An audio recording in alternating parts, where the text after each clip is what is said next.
और इस बीच counter offensive पर यूक्रेन ने बहुत बड़ा दावा कर दिया है।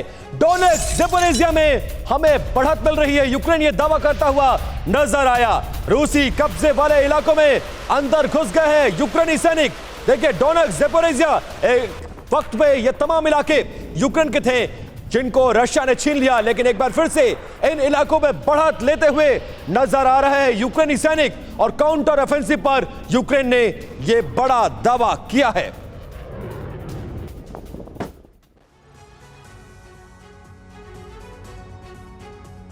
तो देखिए आपको स्पेशल ग्राफिक्स के जरिए बताते हैं कि कहां कहां यूक्रेन ने बढ़त बनाने का दावा किया है, वो तस्वीर आपको समझाने की कोशिश करते हैं। यूक्रेन को देखिए बढ़त मिली है। सबसे बड़ी बात Berdyansk, Donetsk, Zaporizhzhia info counter offensive पर यूक्रेन ने यह बड़ा दावा किया है। रूसी कब्जे वाले इलाके में 1300 मीटर अंदर घुस चुकी है यूक्रेनी सेना, यह बड़ा दावा करते हुए नजर आया। बर्डियांस्क, ज़ैपोरिज़िया, डोनेट्स्क में बढ़त मिलने का दावा किया गया है। रिवनोपिल में भी रूस को धूल चटाने का यूक्रेनी सैनिक और जनरल्स दावा करते हुए नजर आ रहे हैं। रूसी Sukhoi 25 fighter jet, 6 Shah drone भी मार गिराने का इसमें दावा किया जा रहा है। तो इस बीच एक बड़ी खबर आ रही है, उसको सीधा आपको बताते हैं। यूक्रेन पर रूस का घातक हमला देखने को मिला। निपर के पास से यूक्रेनी आर्मी पर अटैक किया गया। दोनों तरफ से दावे अलग अलग और उन दावों की तस्दीक करती हुई ये तस्वीरें आपके सामने।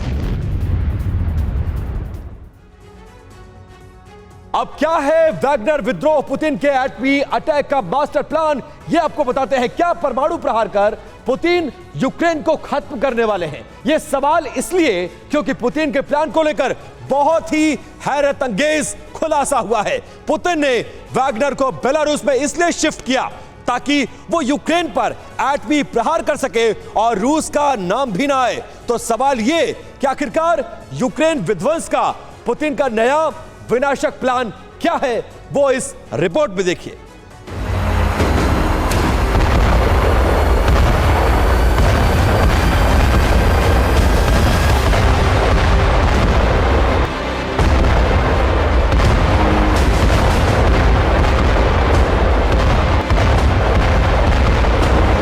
की आड़ में पुतिन बहुत बड़ा खेल खेलने जा रहे हैं।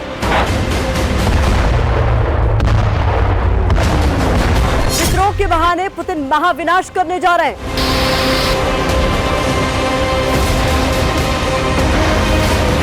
वो प्लान है जिसके तहत पुतिन का नाम नहीं आएगा लेकिन यूक्रेन का नाम मिट जाएगा। बेलारूस में वैगनर सेंटर एक्टिव हो चुका है। प्रिगोजिन एटमी विध्वंस करने जा रहे हैं।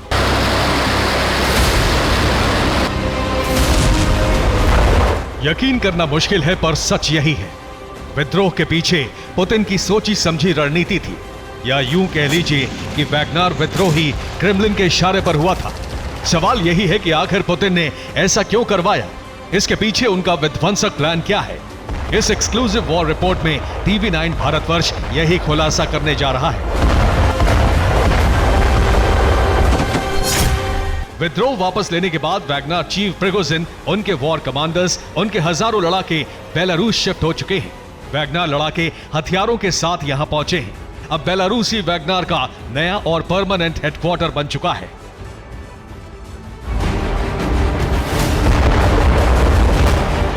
बेलारूस में यह वही बेस है जहां से वैगनर फाइटर पुतिन के वॉर प्लान या वॉर ऑपरेशन को अंजाम देंगे।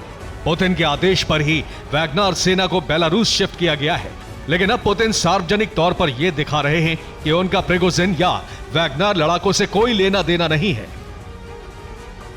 वैगनर को बेलारूस भेजकर पुतिन ने दुनिया को दिखाने की कोशिश की है कि उन्होंने विद्रोही सेना को देश निकाला दे दिया है। लुकाशेंको ने दावा किया है कि अगर वैगनर वक्त पर विद्रोह खत्म नहीं करते तो पुतिन पूरे वैगनर को खत्म कर देते।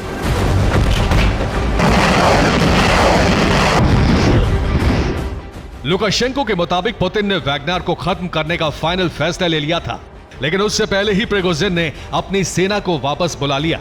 लुकाशेंको का यह बयान इस बात की गवाही दे रहा है कि पुतिन वैगनर से बहुत नाराज हैं, लेकिन ऐसा है नहीं। पर्दे के पीछे पुतिन बहुत बड़ा और खतरनाक वॉर गेम खेल रहे हैं। वो वॉर गेम क्या है, अब इसे समझिए।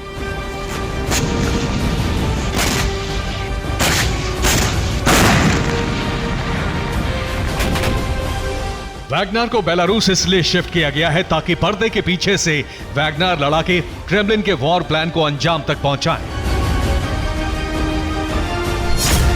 बेलारूस में रूस अपने न्यूक्लियर वेपन तैनात कर रहा है। बेलारूस में रूस का बड़ा मिलिट्री बेस है जहां किंजल मिसाइलें वॉर रेडी हैं। यहीं पर न्यूक्लियर फाइटर जेट्स भी मौजूद हैं। इस बेस पर रूस के ज्यादातर घातक हथियार हैं।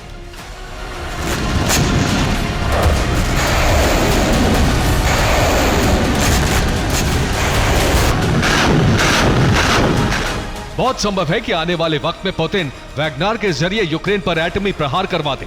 बेलारूस के जरिए एटमी हमला करवाने से फायदा यह होगा कि इसमें ना तो रूस का नाम आएगा ना ही क्रेमलिन का। ऐसे किसी हमले के बाद रूस ऐलान कर सकेगा कि वैगनर ने बेलारूस में मौजूद उसके हथियारों को अपने कब्जे में ले लिया। रूस दुनिया से कहेगा कि वैगनर ने कब्जा किए गए रूसी एटमी हथियारों से यूक्रेन पर हमला कर दिया। पुतिन वैगनर से उन सभी जनसंहारक हथियारों से अटैक करवा सकते हैं जिनके इस्तेमाल पर अंतर्राष्ट्रीय स्तर पर पाबंदी है, मसलन एटमी weapon, chemical weapon, bio weapon और क्लस्टर बम। बेलारूस के पड़ोस में पोलैंड समेत नेटो के कई देश हैं।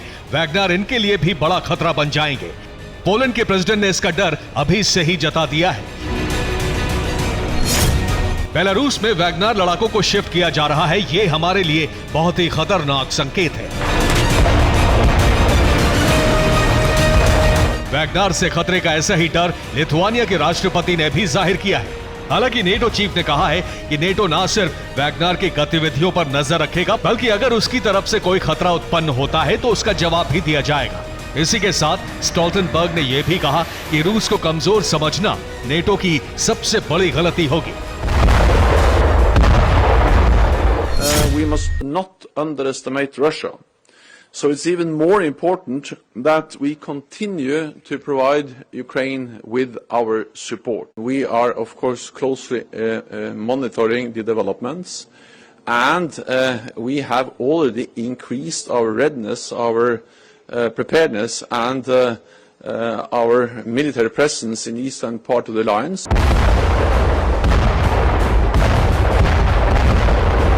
जिस वक्त नेटो देशों को रूस से डर सता रहा है, उसी वक्त बुल्गारिया में यूक्रेन को भेजे जाने वाले एक बड़े वेपन डिपो को उड़ा दिया गया।